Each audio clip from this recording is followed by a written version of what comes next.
Okay, it is 6 p.m. We'll call this meeting to order. It's December 10th, 2025. I'd like to welcome everyone to the Northern Regional Advisory Council meeting. This meeting is being held in person at the Weber County Commission chambers and is also being streamed live on YouTube. This public forum allows you to express your opinions and ideas on wildlife management in our state. This RAC considers your feedback on the proposals before us today and reports them to the Wildlife Board. The Wildlife Board, not the RAC, is charged with setting wildlife policy for our state. We all have ideas and opinions about what is best for Utah's wildlife. It's why we're here today. We encourage those who want to express their opinion to fill out a comment card. Comments at today's meeting should be focused on topics listed on the agenda. Unrelated comments will not be heard today and should be sent directly to DWR or RAC and board members for consideration at another time. We expect those in attendance to respect the people who speak, especially those who hold the views that don't align with their own. Respectful behavior facilitates efficient meetings where RAC members can listen, digest, and address the concerns, ideas, and proposals being presented. Disrespectful behavior will not be tolerated, and those who engage in it will be asked to leave. And lastly, please help reduce distractions during the meeting by putting your phone on silent, and if you need to take a call, we ask that you step outside. And as always, for our order of business, we can exit out the front doors on the west side of the building. Okay, I'd like to welcome all the RAC members. Let's start off with introductions. Start down here with Ross. Ross Worthington, public at large. James Carlson at large. Rob Dale, also public at large. Avery Cook, Forest Service. Hunter Stallings, Agriculture. Brandon Zundel at large. Garrett Wilson representing Watchable Wildlife. Darren Perry representing the Shoshone Nation. We do have one online, Wyatt. Wyatt. Agriculture. We also have one more. Yeah. Hi, everybody. Jessica Wade, representing Bureau of Land Management. Thank you. I'm Brad Buchanan, representing Sportsman. We do want to excuse Jamie Butler, Steve Sorensen, and Casey Snyder from tonight's meeting. We do want to recognize online. We do have Bob Christensen from the Wildlife Board, who is online on the meetings. Okay. I'd like to welcome DWR staff, specifically those providing presentations and are available to answer questions throughout the meeting. Chad Wilson and Darren DeBloy.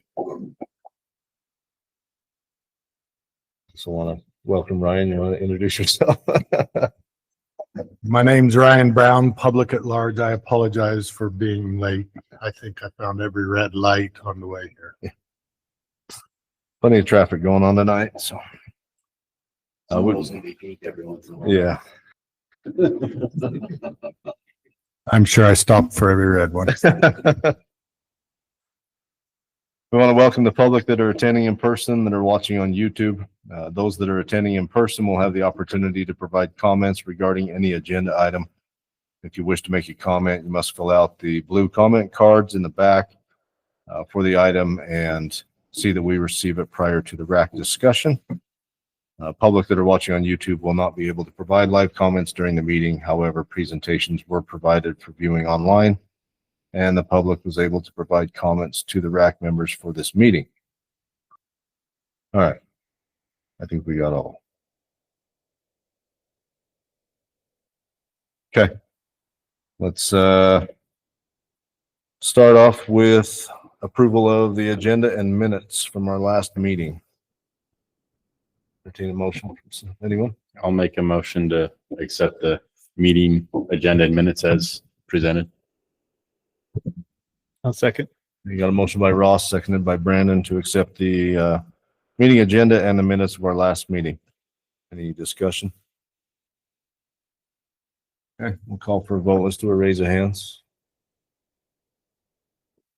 Okay, motion passes unanimous. Thank you. All right, move on to Wildlife Board update. This is from the Wildlife Board that the meeting that took place last week, December 4th. And for the 2025 to 2027 hunt tables, we had a motion to ask the division to look at the Antelope Island Memorandum of Understanding and adjust both season dates and hunting structure. And that motion passed unanimously. That was more directed at the overlap on the island hunts with the 4 hunters that are out there. So also had a motion to approve the 2025 to 2027 hunt tables and season date revisions as presented by the division, and that passed unanimously. For the Booklist Bison Management Plan, the motion was to approve the plan as presented by the division. That passed unanimously. On the R657-42 amendments for the natural disaster relief, the motion was to approve as presented. That passed unanimously. On the CWMU and landowner permit recommendations, the motion was to accept or approve as presented, and that passed unanimously with 1 recusal. And we also had for the Blackhawk CWMU and Hiawatha CWMU, their variance recommendations. The motion was to accept those variance recommendations as presented by the division, and that passed unanimously. Any questions from anyone on the last board meeting? Okay. All right, let's move on to the regional update. Blair? All right, so we gave an update a couple weeks ago at our November meeting, so I don't know if we have a whole lot of new information, just a couple of things I wanted to hit on real quick, and then we'll keep on rolling along. Just a couple updates first. So we have a few application periods that'll be happening this month, as well as a couple more coming up where we won't meet in March. I want to just add a few more to this. So our turkey draw application will be happening in the middle of this month. So we've got about a week before you start applying for turkey permits for this coming spring. We also have our bear permit application. This will be coming up in February, so put that in your calendars. And then our big game application period will start in March. So as you recall, a couple of years ago, we moved that back a little bit from kind of the end of January to the first part of March. So that will be coming up here in a couple months. So I'm sure people are getting ready for that as well. Lastly, I just wanted to make a note that we implemented mandatory harvest surveys 2 years ago. And so this year we're starting to give people a $1 fine if they haven't done those already. So we're seeing a lot of people just haven't completed their surveys. I think someone was saying about 20% of people still haven't. So if you haven't, jump online and complete those. It's really helpful information for us. I don't know if we can save you at this point from paying the fee if your hunt ended 30 or more days ago, but it still is valuable information. So just keep that in mind and get those done if you haven't done them already. Also just wanted to give this update again. Jim mentioned it last month, but we've got a lot of deer and other ungulates on the roadways right now. Things are migrating, things are moving to lower elevations, and just keep that in mind. Our habitat staff have been putting out these pretty cool silhouettes around the state just to remind people that deer and other things are on the roadway. So if you see them, they're kind of cool to see and good reminders, and hopefully just raising awareness that there's deer and other things on the roadway. So keep that in mind as you're driving this time of year. Lastly, I just wanted to give a quick update about our deer committee meeting. So we had a meeting back in July where we just invited anybody who wanted to show up and just tell us what they thought about deer. We've been scaling that down, and last week we had 2 meetings in the region, one in the north part, and one in the south part, just to talk about regional deer issues. We had a lot of great feedback. I think we're going to start making a lot of momentum with both those groups. So exciting to see. Just wanted to share that we're making some progress and doing some things with deer, and there'll be some great things coming from those meetings in the future. And I'll continue to provide updates to everybody about what we talk about and some of the direction and projects that we start discussing. Also, just wanted to put in a plug for this spot on our website that's dedicated to pretty much everything deer. It's wildlife.utah.gov/deer. It's a great place to go and look at data, find out information about projects and programs and other things the division's doing for mule deer around the state. And lastly, just some opportunities. We do have a little bit of deer classification going on. It's pretty much wrapped up though at this point. Jim has said we're seeing a lot of bucks out there, young bucks especially. So I had failed to take this out, but that is happening. Well, I know some of you are able to get out and participate. So hopefully you had a good time and learned some stuff from our biologist. And that's all I have. Thank you. Obviously it's a little preliminary, but maybe you're going to make Jim speak to it. Of the deer that have been caught and looked at, what's body condition look like?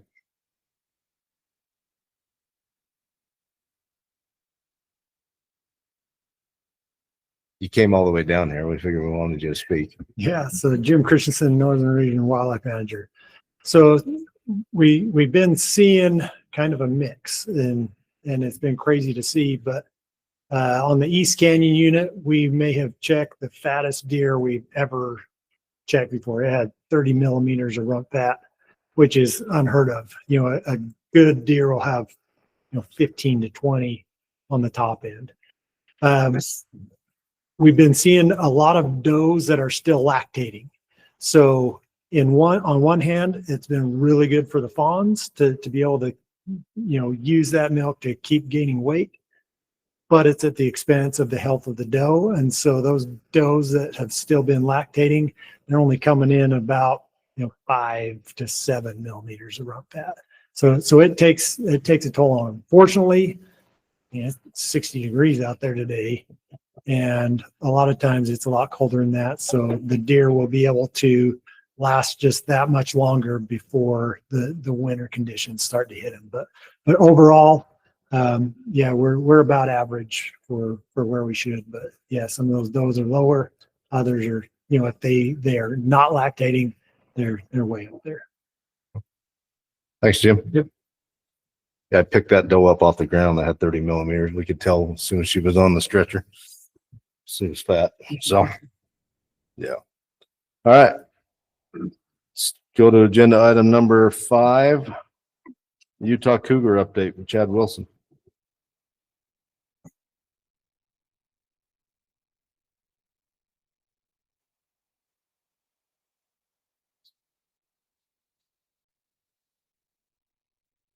Yeah, so this was a pretty short presentation and informational only. I don't know if you want me to do an overview or if you just want to ask questions. Unless you have anything to clarify beyond what was in the presentation. So, Nope. Okay. All right, let's start off with questions from the RAC.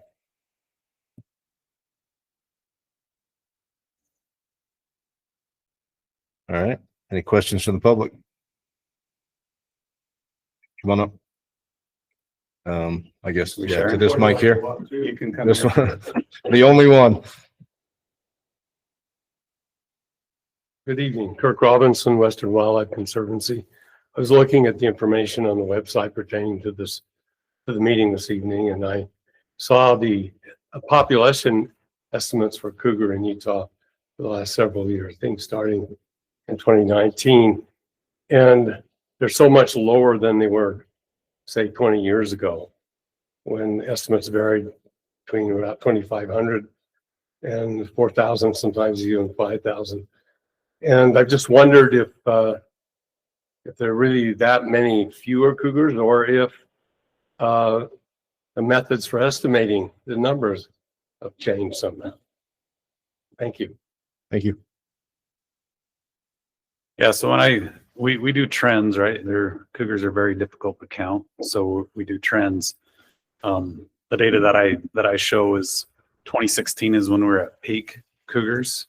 Right now we're currently about to where we were in 2006. So we have the population has declined down to there. Honestly, I think that was the objective, is we did want a declining population.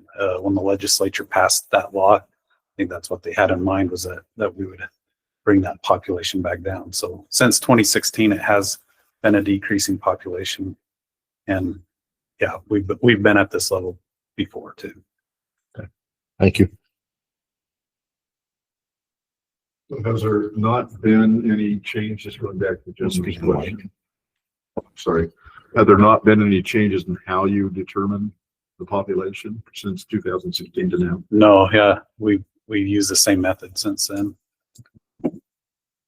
And also over the whole 20-year period he was asking about, and methodology. Yeah. I did have a question come up in my mind. The studies that your models are based on, you look at, is it declining or is it going up based on the females in the harvest? In those studies, did they take into account any method of take beyond hound hunting? Is trapping and spot and stock style of hunting, is that even accounted for in those studies? Yeah, as far as like how we do our population. Well, if you're looking at females in the harvest as kind of the gauge, you're going to get a lot lower female harvest in a hound hunted situation than you will in spot and stock or trapping, because those hunters can be more selective. That's what I wonder is, with where we have a kind of a unique situation in the state, if that may sway the data a little bit, because in a spot and stock or a trapping, they're not being as selective as the houndsman would be. Yeah, and we do capture that. We captured female harvest before, and we are doing that now. We do track the amount of harvest on trapping. We couldn't do it before that new law, right? So it's a new method. But yeah, we're tracking that, and we'll continue to track it. But it's more of a question on the model's accuracy based on that, because you're now adding in a non-selective method of take into the model. That's just my curiosity on that. Yeah, we're still confident in the model.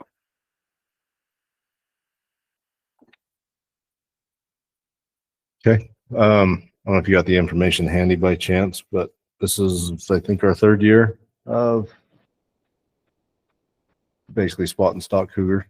What was the harvest for last year on just spot and stock? Let's see. 58. 58? Yeah. 2 years prior to that, like 7 and 13. It was, well, what I have here is 71 and 23, 24, and 44 and 23. Okay. Since you have the information on spot and stock, do you have any information on how many were taken through the use of traps? Yeah, so we have this last year, it was 47, and the year before was 72. Okay. All right. We've got a couple comment cards. Shay Downs. And then Sierra Nelson.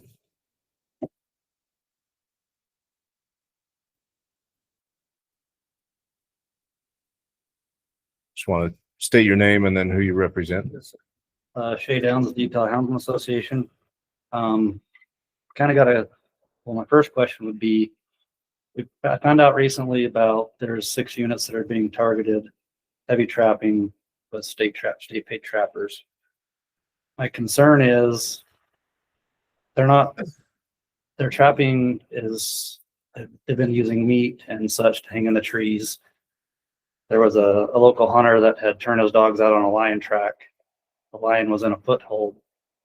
The dogs were let go, stretched the cat. One of the dogs was caught in a snare. Is there going to be any safety measures put into place where there's lethal traps using bait from here on out? Or how can we protect my dogs or hikers' dogs or just people in general from a lion's caught in a trap and there's still still bait there, basically? That's my first question for that. Okay. If that makes any sense. Thank you. Yeah, once trapping was allowed, that was one of the things that we committed that we'd look at. We said we'd give it 3 years to see what it is. We don't want people to have their hounds or other pets caught in those traps. So yeah, I mean, it's something that we're trying to keep an eye on. Would love to receive the reports on that so we know how many it's happening to and see if there's adjustments that we can make going forward. Ask a question. Yeah. How many reports have you had of like hounds being caught in those traps or snares? Yeah, so I've been in the job for 5 months and I've had one now. Okay. But with that being said, I know talking to Darren before, I believe last year it was around 9. Is that? Yeah. So there has been some for sure.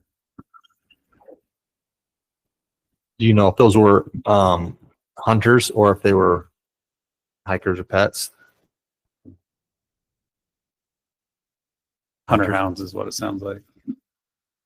Is there any indication as to where these traps are set? Is that something that only the trappers know, or is that reported in advance where they're putting them? Yeah, there's not a report. I think you'd run into difficulties of people wouldn't want to say where they're putting their traps because then other people would potentially take their trapping locations. So yeah. I guess the question from the houndsman was on baited traps rather than just unbaited traps. Is that correct? My concern is there are illegal traps in the area and bait.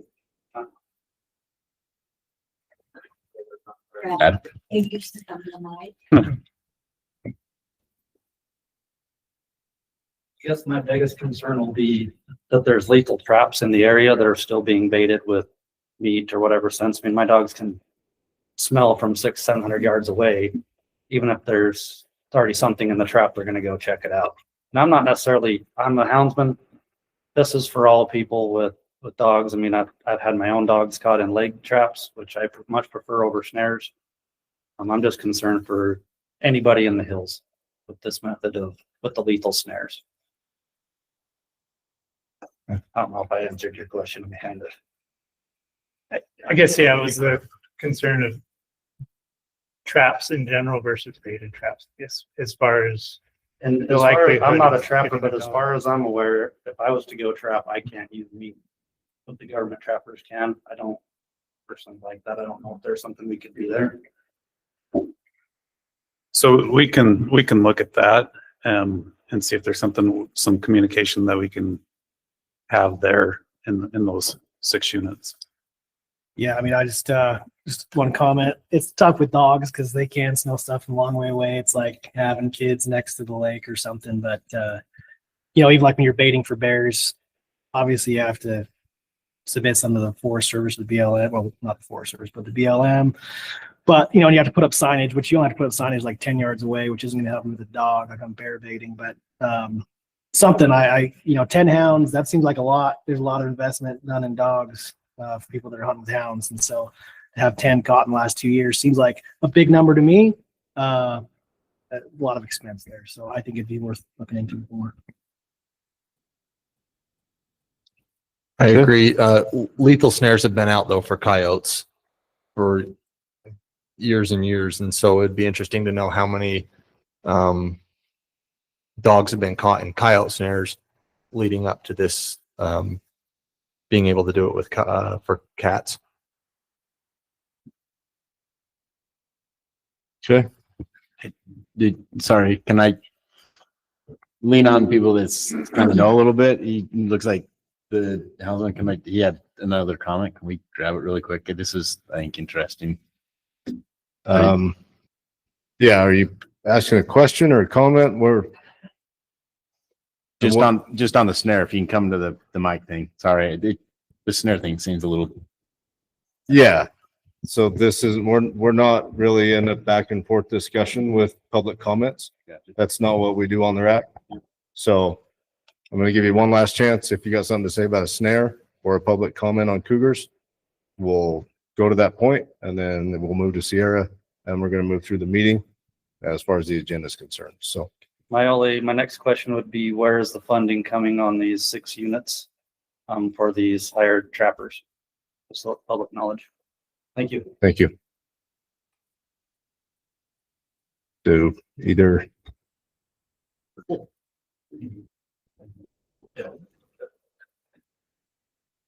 Sounds like I'm not 100% sure where that funding's coming from, but we have some people in the audience that can tell us. I think Sierra is the next comment. Maybe she in her comment will just tell us. Okay.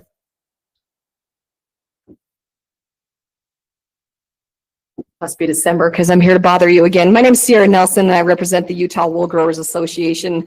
And I'm also a failed bird hunter, as you guys well know, and a self-proclaimed dog lover. I have 8 puppies in my living room right now. So who needs a dog? And I fully acknowledge every time that I go out, and this is Sierra, not the wool growers, but every time I take my dog off leash on public ground, that's my responsibility. And when things happen, it is tragic and I would bawl my eyes out. I love my dog more than most people, almost all people, but it's still on me in the end to take responsibility for the animal that I live and care for and take off leash on public ground. That aside, now switch hats, my wool growers hat. I want to thank the RAC and the board and the division for their work that they've done with cougars. I'm hoping that we can follow this positive trend and actively manage them so that we can get the levels to where they can be more sustainable and healthy for the cougars and healthy for the wildlife, especially the poor deer and obviously for the sheep. You know, anytime that we remove these predators when they're doing depredation, it's incredibly helpful. And I just really want to thank the division for the work that they've done there. So thank you much. Thanks for the time. Oh, and trapper funding. I'd love to cede to Phil. We have the director of UDAF who would love to answer that. I mean, trappers are funded in a lot of ways. So, Bill, do you have an answer for us?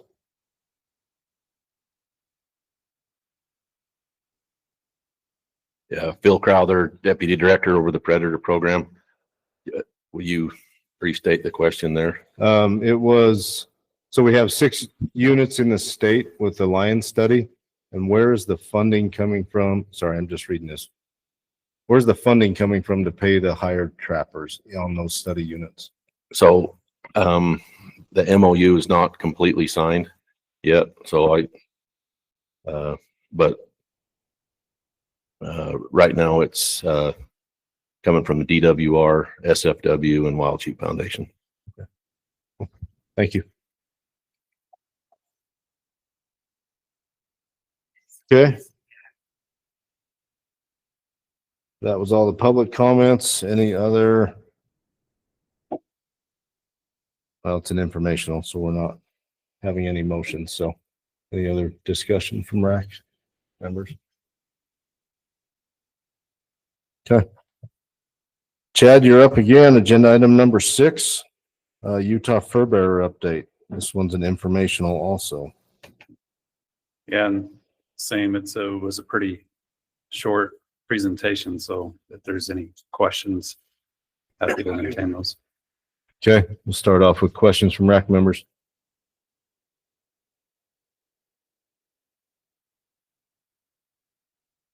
Okay, any questions from the public?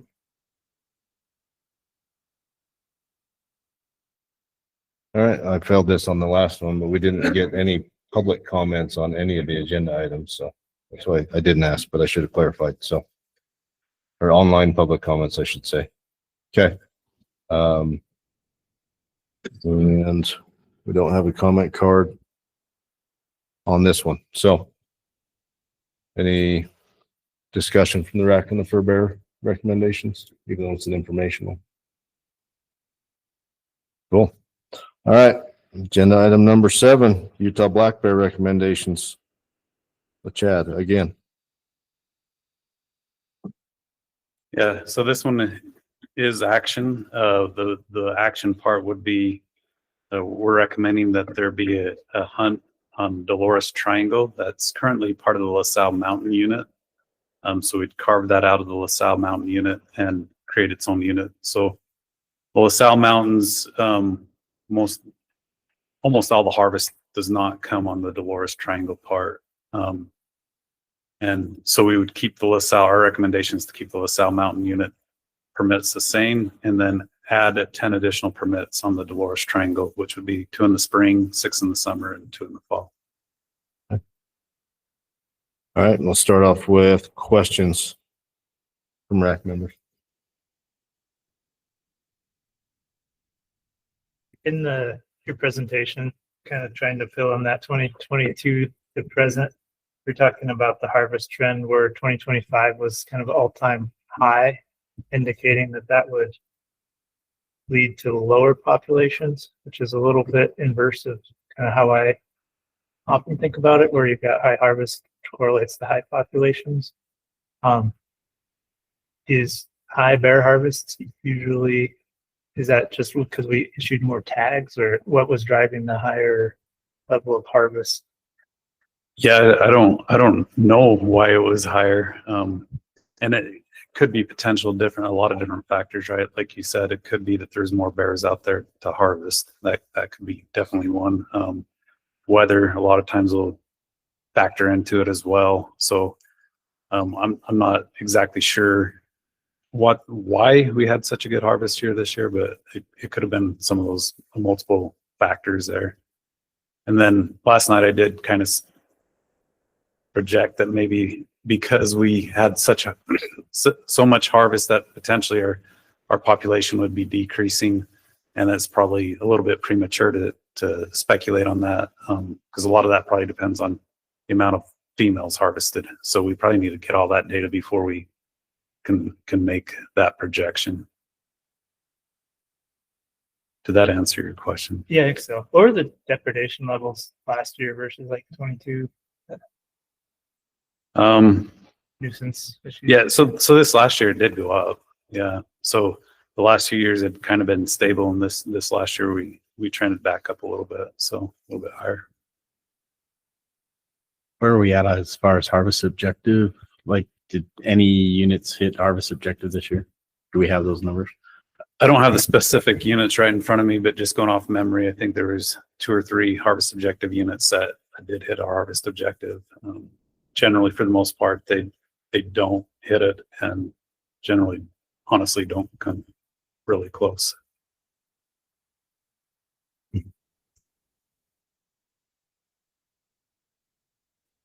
Okay. Any other questions from RAC members? I guess to follow. So if we're not hitting harvest objective, but we had higher harvest, I'm just sitting there going like the math is not mathing, I guess, right? So we're not sure on if we're seeing a decrease in bears, if they're stable, we're seeing an increase. Largely, it sounds like nothing official. It kind of hurt a lot of areas. If we're not hitting that harvest objective, we're also seeing higher numbers. We need to have that higher harvest, correct? Yeah, and harvest objective, I guess, is so if we're not hitting the harvest objective, then that the harvest probably came off of our limited entry, right? And doing that, yeah. So I think it's something that we'll continue to monitor and see where that harvest objective is and compared to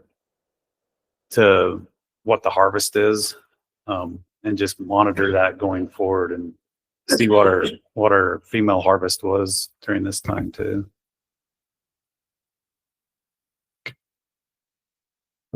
I get it. It's a tough one because it's the same thing. It's not like you can go fly and count bears. Yeah, yes, and that's probably fair to bring up. Is like when we talk about cougar populations, we talked about it.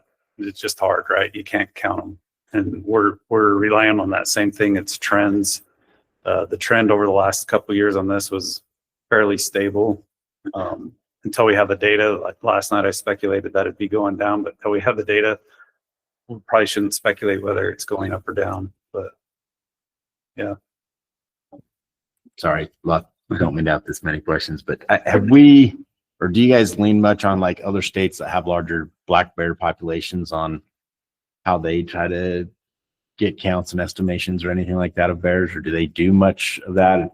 And do we model similarly, or how do we, anything to learn, I guess, from other states that have more bigger bear population? Yeah, we definitely have meetings where we get together with other states, and we're able to see what other states, how they do that. And I'd say that we are comfortable with the way that we collect that data. I'm sure that there's different ways that each state does it and adapts it to them. But yeah, we for sure have those conversations. We're always looking at better ways to model populations, and we'll continue to do so going forward. You said depredation was up in 25? Yeah.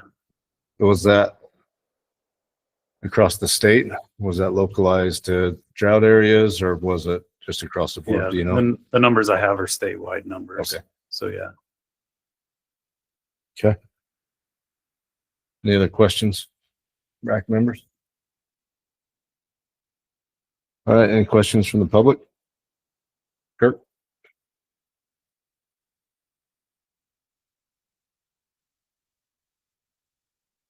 Kirk Robinson, Western Wildlife Conservancy.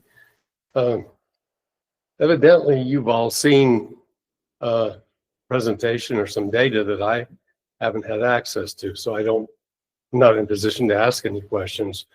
In past RAC meetings, there's always been a slide presentation with information, and then I could respond. So I just wondered have I missed something, or have you all seen another presentation or been given information that is not available to the public on the website? Because I didn't see anything else. Yeah, that's a good question. I think the only presentation that we see as RAC members is what's presented on the DWR website as part of the proposals. In that, there's a YouTube video where Chad kind of gives a brief summary of that. Maybe somebody can instruct me how to find it then. Because, I go to public meetings and look at the agenda and et cetera. I didn't see a link to something with information about the black bear, for instance, or the fur bears. Yeah. I saw something for cougars, that was it. Yeah, that was all in the same spot. Should have been all in the same spot. Yeah. Well, I'll go look again. Okay. I didn't see it. Okay. We've got 3 public comment cards. Shay Downs. Represent. Yeah. Start with Shay Downs, then Kevin Norman.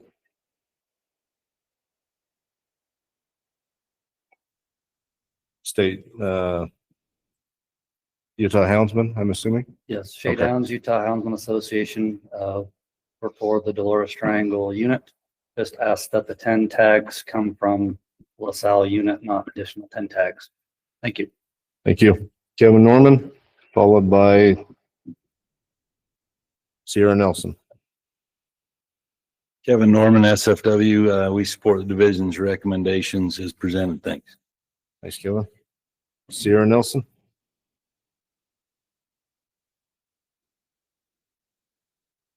Feel like Kevin's wife is a better cook than I am. He wants to go home. He's like, let's do this. Sierra Nelson, Utah Wool Growers Association. I would like to support the division's recommendation as presented as well and thank them for taking action on bears. As you know, we're seeing more and more bears and having more and more bear problems. So before this really blows up, the better handle we can get on it soon is very important. I mean, as a failed bird hunter, I'm seeing bear sign where I never saw it before, and my producers on the ground are having more depredation. So we appreciate the division and support the recommendation. Thank you. Thank you. Okay. Open it up for RAC discussion. This one is an agenda, or sorry, this one is an action item. With the proposal being to split out Dolores unit. So.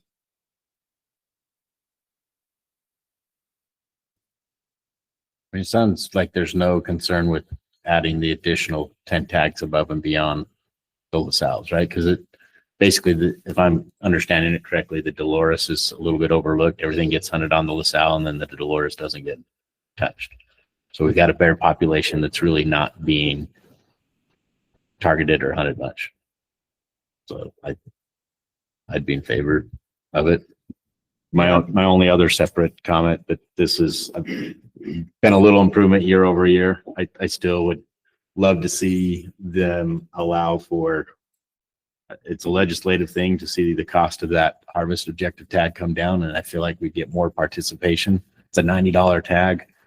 I feel like we got more, that became a more affordable price down around a deer and elk tag. I think we get more participation. So for any legislative people listening, I'd love to see that become something. And I'm still a proponent of allowing people, most other states, if we're having an issue with population of bears and there's too many, I don't see why we don't allow people to purchase up to 2 two bear tags a year like we do with elk. I mean, if we're over objective, let's let people that want to harvest them harvest them. The Dolores Triangle thing makes me think of a question I had for you, Chad. You mentioned last night that it should have been probably brought this proposal would have been brought up last year when we did the bear plan, but it just wasn't quite ready yet. Had it been ready and you brought that forward last year, would this same tag number would that 10 tags, would that have been what it was last year? Or Since I was got that- this question last night, I told the guys from the Southeast region to be on. And so I don't want Dustin to think he got on this meeting and not to be able to answer questions. So let's turn that over to Dustin. He'd know better.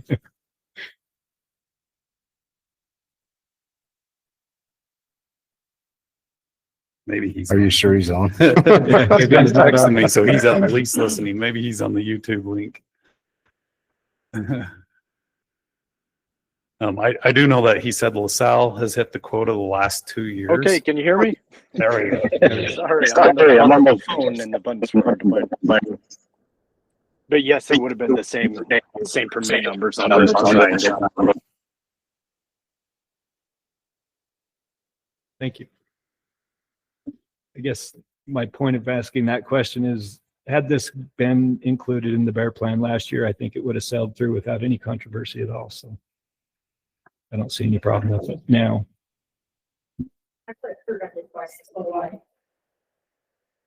What's that? Okay. Any other, did you have a comment on it? Okay. Any other comments?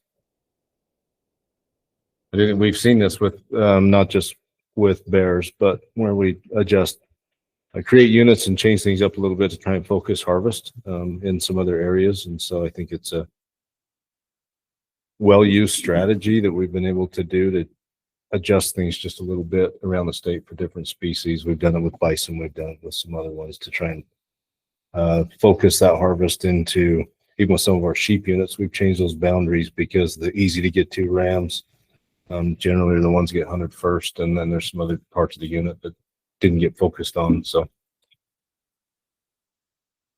okay, entertain a motion. Make a motion to accept the Utah black bear recommendations as presented. Okay, I'd second that. okay, motion by Hunter, seconded by Brandon to approve the Utah black bear recommendations as presented. Any discussion on the motion? Just because I like to throw it in there. I've tried it the last couple of years. Would you amend it to allow for up to 2 bear tags, or I don't know how to best word it, but to be able to obtain up to 2 bear tags? I don't know. We're in the middle of a 3-year structure. I don't know that we can change that right now. I think it ought to be an action log item, maybe, but You can make a motion to ask to put it on the action log. All right. Well, let's take care of this one Let's take first. care of that one first. Yeah. All right. All right. Let's call for a vote. Ryan? Yes. James? Yes. Avery? Yes. Robert? Yes. Garrett? Yes. Darren? Yes. Wyatt? Yes. Hunter? Yes. Jessica? Yes. Ross? Yes. And Brandon? yes. Motion passes unanimous. Thank you. All right. So Go I'll ahead. make a motion to add, I guess, to the action. I don't know how you'd call action log, to look into allowing up to 2 bear tags per year per licensee, or whatever, however they best word it. Kind of like the cow tags, right? Where you can have up to 2 cow tags, similar type thing with the bear tag. Okay. I'll second that.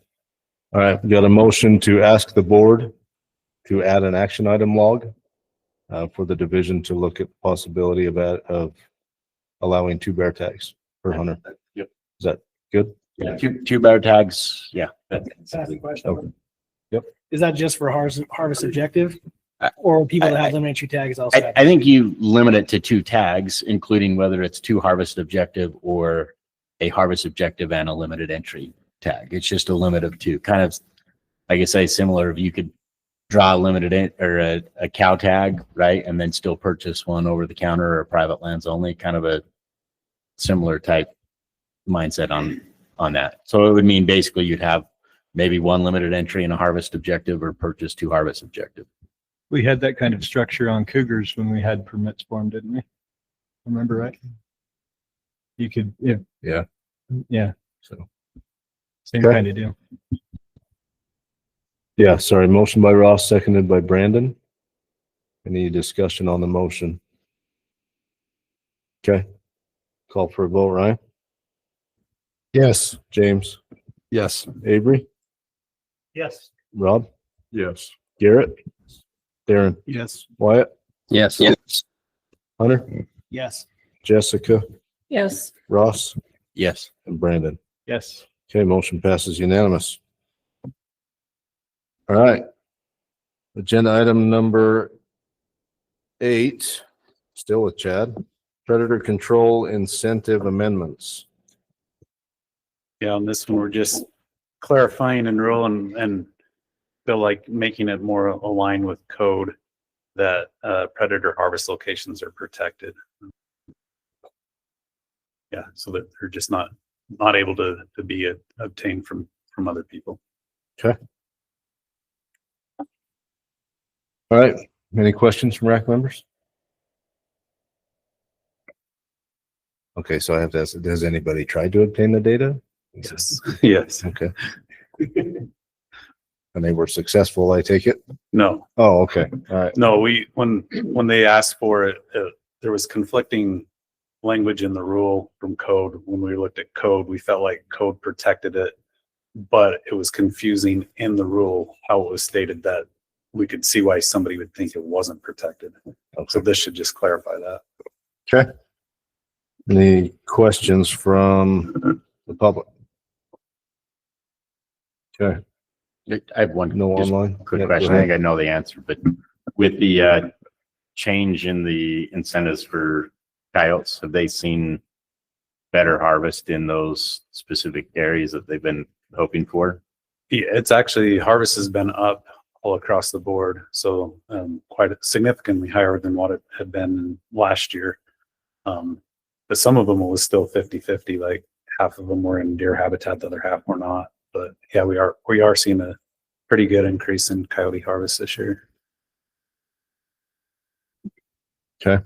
And that's just, well, obviously harvest that's turned into the bounty program. Yeah. Yes. Okay. All right.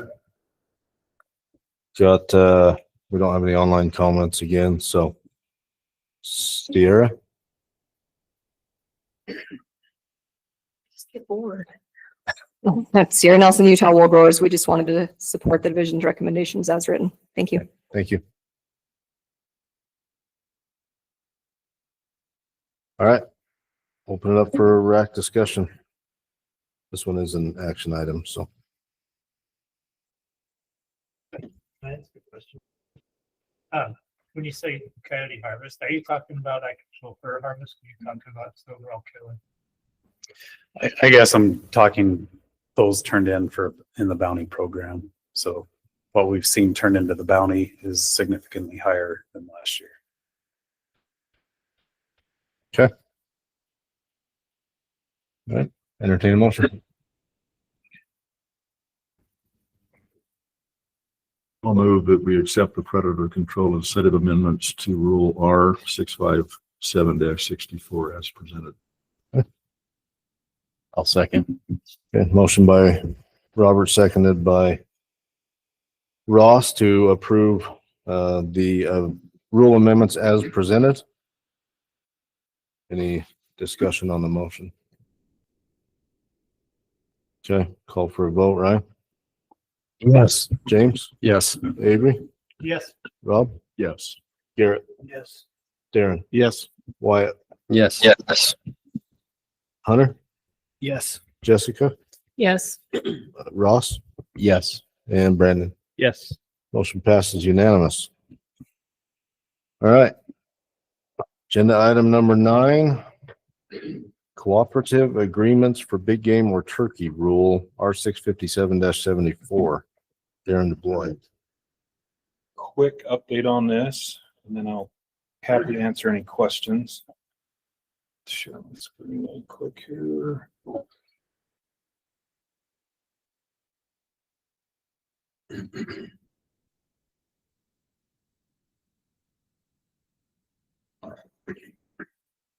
So this is minor but somewhat significant change. In the section where it talks about cleared and planted land, in the copy you got in your packet, it says cultivated, so where it says cultivated crop that is routinely irrigated or routinely mechanically harvested, that is not how it's stated in other parts of our other rules. And so what we want to do is change that or to an and. That's the most appropriate definition for it. So again, fairly minor change, but we just want to make sure we're consistent between our rules. Other than that, I'm happy to answer any questions. Okay. Start off with any questions from the RAC?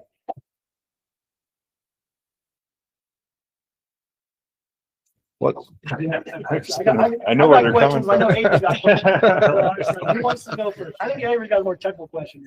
Okay, I guess just kind of overall structure of the rule kind of varies from how most of the DWR rules are, where you've got the purpose and authority, and you've got the entire meat of the rule in the purpose and authority.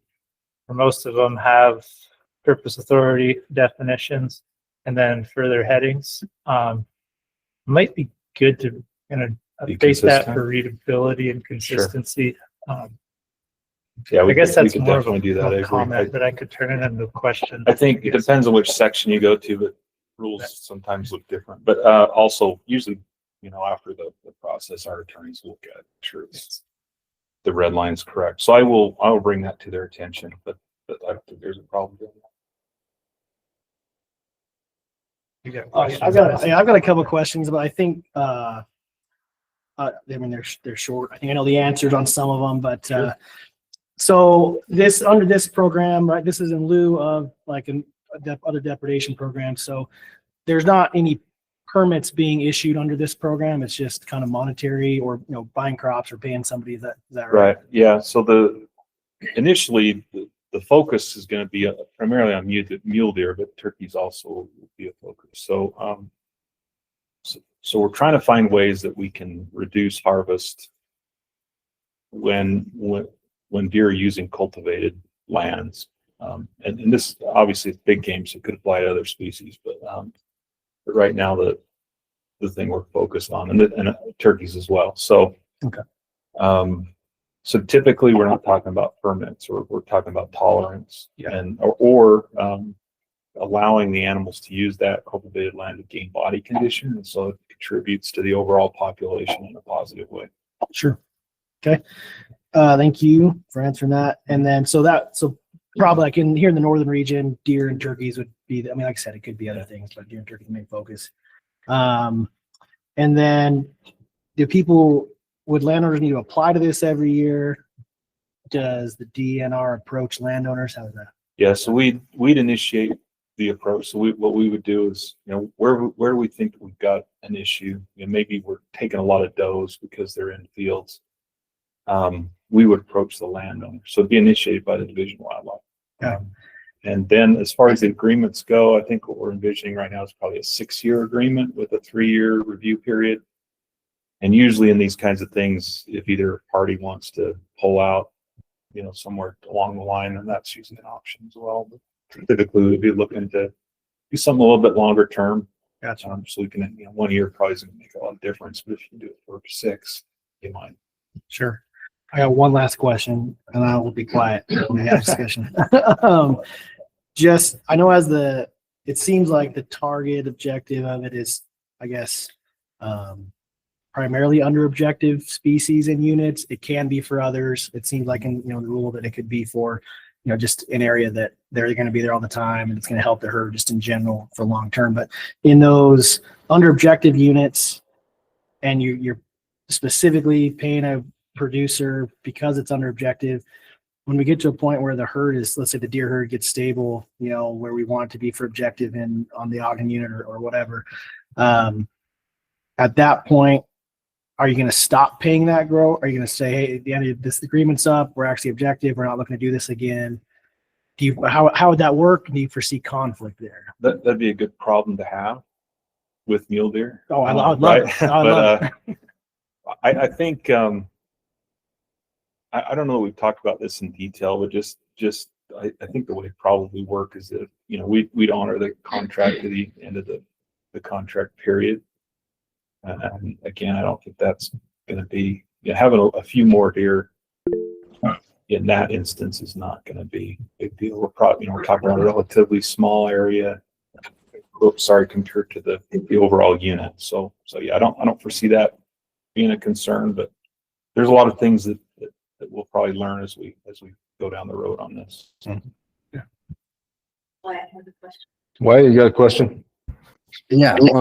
Would this include, say, forage on winter feed rows for cattle and stuff like that? That would be looked into as well.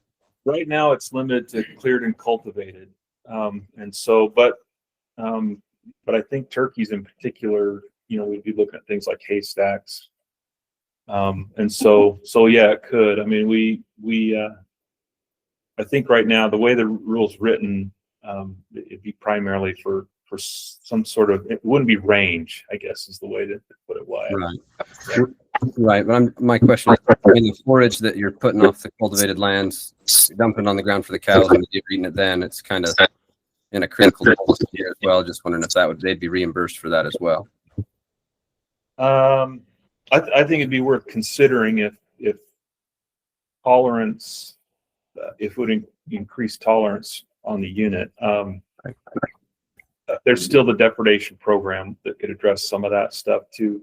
But in if they were requesting removal of deer in those circumstances, then that might be something we look at. Okay. Would there be or any plans for, I guess, closer monitoring in those situations where we're now essentially having like feeding, right? Mm-hmm. Worry about CWD, so doing additional testing to make sure it's not getting into those deer that are regularly using those cultivated builds. Yeah, I think the way this will work is, again, we'll approach the producer on a case by case basis, and we'll need to take all of those things into consideration. So, for example, if we're working in a CWD hotspot, that's definitely something we're going to need to think about. And, do we do an agreement or not? But I think we'll have the rule in place. I think what we'll do is we'll put some sort of side rails in policy for our folks, just so they have some guidance, and then we'll move forward. And again, this is going to be adaptive management because things will pop up that we're probably not anticipating. So, but again, this is something. The concept has existed in our depredation rule for a long time. It's in statute in the depredation stuff. The concept of a conservation easement, but what our director really wanted to do is be a lot more proactive. Depredation is always, you come in after the damage is done and you try to mitigate for that one way or another. This way, some of them, there might be a little bit of overlap initially where we're saying, hey, we're killing a lot of does here. Maybe we got to approach these landowners and see if they'd be willing to have some sort of agreement. It doesn't necessarily have to be that. There may be places they're not claiming damage, but we want to recognize them and maybe make a win-win for everybody. So that's sort of what we're thinking. Jared, you have a quick question? Yeah, I have a question. How do you determine the monetary value that you're going to deal with when you're dealing with the producers? Because that could be a pretty big issue. Yeah. We'll handle some of that in policy, but it may just be we'll approach them and say, hey, this is what we'd like you to do. What's it going to cost?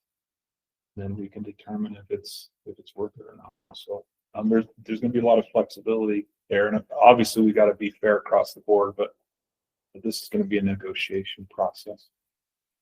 So who's in on that negotiation process? It'll be done at a regional level. So usually what we've done so far, we're looking to do some pilot areas in the southern region and in the northeastern region. And so we'll have our our staff identify areas where they think that there potentially could be some of these agreements drafted, and then they'll approach landowners and start the process. And again, it'll be a back and forth, and then one or both of us need to determine if price is right, and then we can draft an agreement and move forward. Is this, yes, from a budget perspective, is this coming out of the depredation pool? Where's the No, money so coming from? One of the advantages of putting this, being proactive, is that this is a population management tool, and so that qualifies under our federal grant for Pittman Robertson money. And so that, that can be matched to 75-25, and that really makes this potentially have a lot more funding options than just what the legislature's appropriated for depredation. Okay. Darren, in the rule, says the plans will be evaluated on some goals and objectives. It looks like section 3 of this is more kind of qualifying criteria. How are those goals and objectives established? Well, we will put some guidelines in policy just so everybody's on the same page. But again, I think it kind of depends on what we're paying for, and we need to measure and make sure that we're getting our money's worth. So it could be an increase in monitored weight. It could be an increase in observed fawning. It could be, but it'll need to be done on a case by case basis, I think, Avery. So, but what we're doing in the rule, keep hitting that mic. What we're doing in the rule is saying this isn't just going to be open ended. We're gonna put in black and white what the goals and objectives are, so that we just keep everybody to account. We're not just throwing money in the wind. Any other questions? I've got one. What is a depredation program as far as rules? As far as the definition. Yeah. I think what we were trying to delineate there is that any program that falls under depredation would be covered. And so I think what we had in mind is, mitigation payments. So in other words, if they have an agreement, they can't come back and claim damage later. Take them out of those programs that are there to address and mitigate damage, and put them in their own agreement. And so that was the intent. And if that's confusing, we can certainly take a look at that, Avery, and see if we can tighten that up. Yeah, it might be worth adding a definition to that, just so people can't kind of weasel into both pots of money. List the rules potentially. Yeah. Okay. Thanks. Okay, any other questions? Any questions from the public? Kevin?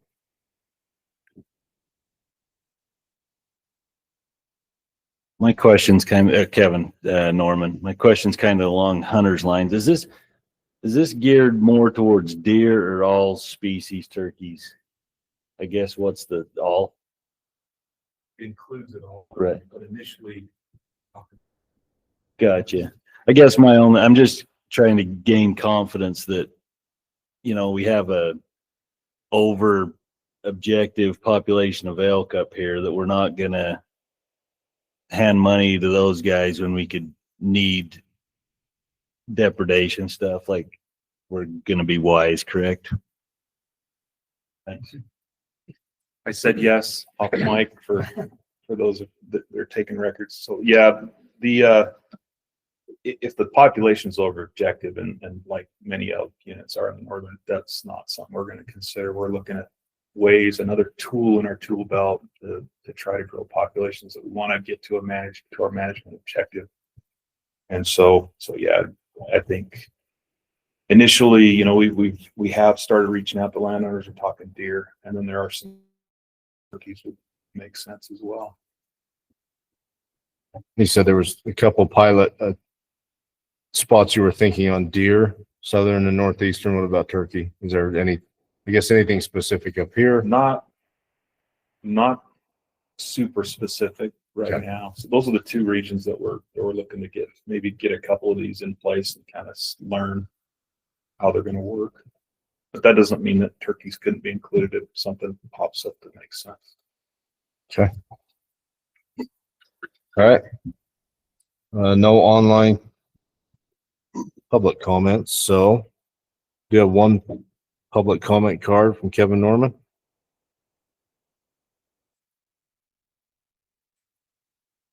Kevin Norman representing SFW. We support this for sure. I know we've done a lot of things as an organization, putting in funding a pivot down in Nephi and partnering with producers for this purpose. And anything we can do to save does from depredation and whatnot, we're on board, and we have confidence in the division to make the right calls and learn from this. I'm sure there will be some tweaks, but I think they'll do a good job, and it'll be a benefit to grow our deer herds and continue what we all love. So thank you. Thanks, Darren.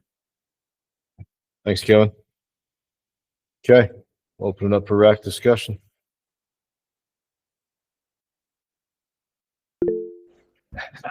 Just a little discussion on the turkey portion of this. Probably the most helpful part of this would be some ability to pay for standing crops to shortstop turkeys coming into areas where they're causing problems. And to note that I don't think there's unit population objectives for turkeys.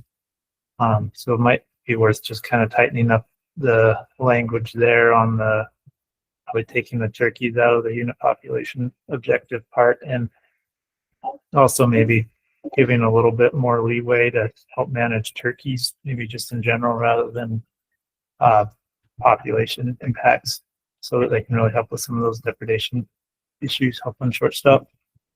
But overall, I think it's a great idea and a great rule that we can kind of pay people that keep some animals on their property and not have them turn into depredation issues would be great. So. All right, Wyatt, you got your hand up? Yeah, I'm very much in support of this. I just want to thank the division for being proactive and working to work with producers and build relationships there. I've talked with other producers from other states, and Utah stands alone with how well the division is trying to work with producers. So I just support this fully and want to say thanks. Yeah, I just have a couple comments. Kevin Norman kind of made one of my comments, which was I am concerned about the elk. I know that that's not the focus, but it could easily sneak in there. And I feel like here in the northern region, at least, we have a major elk issue because we already have a lot of elk on private property that's inaccessible, and then they roll into South Cache Valley, and just wreak havoc. And I definitely don't want to be paying people to harbor more elk when we already have an elk problem. So it's a concern of mine. It would never, I don't know that this group would agree, or most RACs or even Wildlife Board. I would like to just remove elk from the rule and just personally say like pronghorn deer and turkeys. But I don't know that that would be a general consensus across the state to just exclude elk right now. But that's how I feel. It's always been said we manage elk for basically political purposes to the population we have. We could grow a lot more elk without a whole lot of effort. Every unit in our region, except for the cache unit, is over objective on elk. And it's because of the issue of accessing them on private lands. And then I think it would be good, in my opinion, to limit it to a 3-year term, which I know just means more paperwork for Darren or whoever else. Every couple of years they got to go talk to them. But I feel like that puts it in line with stuff that's on the, what we have for the CWMU, we have for the LOAs. I know this isn't necessarily that, but it's kind of falls along. You're working with landowners to tolerate wild, big game on their properties. I think the 3-year term would it feels less permanent, right? And that was my question earlier of like, what happens if it gets to a point that we don't want to pay that producer anymore? Well, I've been getting paid for 6 years, so I'd like to continue to get paid. And you build relationships with these people. I deal with landowners all the state all the time. You get relationships. It's hard to tell people no when you're buddies. You're on their land a lot. it's hard to get there. So having a review every 3 years, not just a review, but an actual re-up. I know it's written to have a review, but to actually, make a new plan, maybe adjust payments every 3 years, I think would just help that. And I think those are most of my comments. So I agree. I appreciate the comments. I agree. Elk, and I love my elk. I love elk hunting, but I would not be opposed to making sure we target it specific to mule deer, pronghorn, and turkeys. Even more so. So first of all, I do love this. I love the proactive. I love anything we can do to help with our deer herds. I think this is great. To take the handcuffs off and allow the division to be proactive, I think is 100% great. My other just apprehension a little bit is I don't like having no checks and balances, especially when there's dollars being spent. Like I would be more apt to, like, for the first few years, requiring a review of what kind of dollars are we spending, what are the because it's a little subjective, right? We're working with it with individual landowners, and I'm a little bit like, okay, do we need to come back each year and be like, okay, what were the dollars spent? I know there's potential grant dollars, but how much money is really going to this program? Is the dollars being well spent? Is it worth it? Or do we need to relook at it and maybe look at doing something like that? I don't know if it's an every year thing or maybe every 2 years, just to kind of see the dollars and then come back and readdress it and then extend it. But that's anytime there's no, and I just hate to say it, I trust a lot with the division, but anytime you're dealing with government entity and there's no checks and balances, it makes me a little apprehensive in that side of things. Yeah. Yeah, I don't think that we object to coming back with a report. I think we'd need to be sensitive about, personal information, but we could certainly report on the dollars. The other thing, just in regards to the elk portion of this, elk aren't like they are in the northern region everywhere. So I'd encourage you to keep elk in this in case we need it for somewhere else. I don't foresee in the immediate future that being a big issue, but there's a reason why we wrote it for all big game, and this would include sheep and bison potentially. So easy to assume that if you're in an area that's over objective, you're not going to manage to. And again, remember the DWR is going to be the one that's approaching people, and Gotcha. we're not. That'd be counterproductive. Yeah. So sorry, Darren, before you sit down. Yeah. So if you go into the 6-year agreement or whatever, you're going to be discussing basically the value of the crops or whatever. Right. Are you reevaluating the value of the crops value? every year? I think As the prices way we've change? discussed is you're probably going to need to figure out up front what the likely, if you get more animals, then potentially that value increases. So either you try to account for that at the beginning, or you have a metric in the agreement that says your payment will be based on the land use, the number of animals using it. So it's a sliding scale. So throughout the agreement, you'd evaluate it annually, and you could adjust the payment based on what they're harvesting, what they're actually contributing. So those would be a couple of approaches. It's not necessarily you're going to say for the next 6 years, we're going to pay you X amount of money per But not year. There will necessarily. be some variation. Yeah, within that. or for the next 6 years, we'll pay you based on this calculator. And then again, everybody agrees, we sign off. And we're feeling our way a little bit with this to begin with, but those are the things that we've talked about potentially. Obviously, like hay, things like that, different when they're putting it out. Is there any adjustment value of the crop, like winter season versus, an actual that's a producing good point. season? First cutting line, we've talked about, potentially you pay them for their final cut, because that's when the deer come in the fall. They don't cut it, they leave it in the field. Maybe once they're gone, they can cut the residue, whatever's left or whatever, because you don't necessarily want to leave that standing. So yeah, it'll be, we'll really need to get into the details in the agreements. about what makes the most sense in that given situation. So again, that's kind of why we wrote the rule with a little bit more flexibility because we want to have sorry, No, long-winded, but yeah, Ross. Flexibility allows you to figure out the program, but Right. it's, I But just we feel, also need sideboards. Our Yes. folks need to know what's expected, and we just need to be consistent.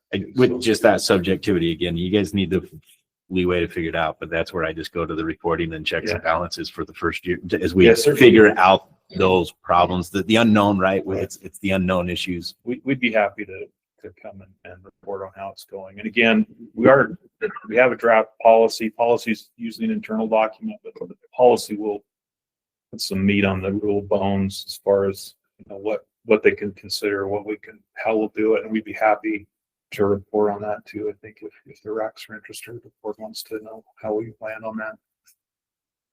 When the rule says a cooperative agreement can be evaluated at any point, does that give the division the ability to cancel it? Say a Yeah. producer agreed to something, they'll leave some standing crop and they don't. Right. Is it- Yeah. So typically the way these are written legally is that, if either party isn't satisfied, they can pull out of the agreement. And they wouldn't, I said 6 with an evaluation at 3. That's probably the way we foresee it, but it doesn't necessarily have to be that way. So, maybe it's a 3-year and then we do it again, but kind of what makes sense in this situation. Obviously longer term in terms of population growth is better, but maybe a landowner, isn't willing to commit to 6 and it's enough of a value to the population potentially that we write it for a shorter term. So that's a possibility. Thanks. Sorry. Thank you. I have one more comment. So anyway, no, the monetary part is definitely a little bit of a concern for me. But that being said, I think it's absolutely a wonderful idea to take care of the producers. I think that is a key component it's going to certainly help with the health of the animals for sure. It's a great idea. Just a few things with the monetary part that are left in the wind a little. Yeah, I think it's I think the way the depredation has had to be handled because it's the way it's been in code for many years. It's kind of a hot topic button in some areas, and basically requires the division to go in and take care of animals. And so to come up with another solution like this that's more workable for the division as well as still taking care of the producer, I think is great. Just kind of think outside the box, if you will, compared to what we've had in the past and be able to help that. To Ross's question there on the reporting, I had that same thought with the new rule and everything as it comes in. How do we, I guess, see how well it's working in some of that reporting, whether it's back, maybe not just to the RAC, but at least to the board for sure, after the first, 1, 2, 3 years, something like that. So we can be able to kind of evaluate how well it's working, how much it's being used, that sort of thing. I get the concern with the elk. I don't necessarily disagree with what we deal with up here, but I think Darren makes a good point. There's some other places around the state that we'd be happy to send them some elk, or they're going to want to hold on to more than we do up here. So I think it's fair to probably have the leeway in there to let the division determine that. And to the point, it's the division's going to be reaching out and kind of instigating this. So. Okay. Any other comments, Brandon? The reporting on this, is that something that needs to be put in the motion, or are we just saying, hey, Darren's committed to do this, so yeah, we can add it to a motion if you want. let's make sure we do, because I like that being in there. Okay. Guess with that, we'll entertain a motion. So I'll take a stab at it. Okay. So I'd make a motion to accept the cooperative agreement for big game and turkey rule R65-7-74 with the addition to come up with more verbiage or clarification for the hay they talked about a little bit that came up as far as like the feed lines or whatever that they were talking about. as well as, So go ahead. I guess, and if we need to adjust, we can make, but then the other piece would be, to have a required annual reporting on the use and budget of the program with a review on making adjustments for probably the first 3 years of the program to make any necessary adjustments as they come to light. I don't know if that makes sense. So, and I think to your comment about like the feed rows. Yes. The way the verbiage is written in there, it talks about cultivated land, right? Which would by definition already eliminate. Should be there. All right. Yeah. That's fine. So you good with not Yep, adding that? good with Okay. not having that. That's fine. All right. So we have a motion Sorry. to accept the cooperative agreements as presented with the addition for annual reporting requirements for the first 3 years. Yep. You got that? Yep. You good with that? Okay. Would you amend it to also shorten the term to maybe not even 3 years, but like a 4-year max term on the agreements? Actually, I'd be more in light for the initial beginning to maybe throw that as a 3-year initial term, just so we can see how it, I know it, I don't know. To me, does that make sense? Because to me, I think it, I don't know. I'm open to more discussion on that because I don't want to handcuff the division, but it's also, I feel like, yeah, doing longer term, shortening that term versus the 6-year term probably makes more sense. Yeah, it complicates it a little bit to say, well, we're just going to Yes. start at 3 years and then extend No. it. So it's, So you're wanting a 4-year term versus the 6-year term? Yeah, just in perpetuity. The max term is 4 years. That's what I would like, but yeah. Next term for the each agreement or the whole program? It's for the agreement. I think for simplicity, I think if we're having that reporting, if something comes up, it'll be changed as necessary. So I'd say I understand where you're coming from. I don't necessarily disagree. I just think with the reporting, if we see an issue in those years as we're watching it, I think it'll take care of itself would be my thought. okay. All right. So the motion is to accept as presented with the addition of a requirement for annual reporting for the first 3 years. Be open to any You with that? more additions to those. Conversation. Would be worth putting it there just to kind of tighten up the rule references. And then also some of those tricky changes just so that having population moves. I guess I don't know how complicated we want to make this. I guess what Do we specifics. need a motion on that, Darren, or is that included? I can commit. We'll look at that either. So yeah. I was gonna say, We'll make sure. I think you're already talking about looking I at the think you legal make side good of it. points. We'll take a look. Okay. Are you, if you're okay with that, I'm like, yeah, just for this simply. Okay. We have a second on the motion. I second the motion. Okay. Motion by Ross, seconded by Garrett to accept the cooperative agreements for big game turkey rule as presented and add verbiage requiring annual reporting for the first 3 years. Any discussion on the motion itself? Okay. Call for vote. Ryan? Yes. James? Yes. Avery? Yes. Robert? Yes. Garrett? Yes. Darren? Yes. Wyatt? Yes. Yes. Hunter? Yes. Jessica? Yes. Ross? Yes. Brandon? Yes. Motion passes unanimous. Okay, that's our last agenda item. Entertain a motion to adjourn. Motion by Brandon. Second. Seconded by Ross. Meeting is adjourned. Thank you.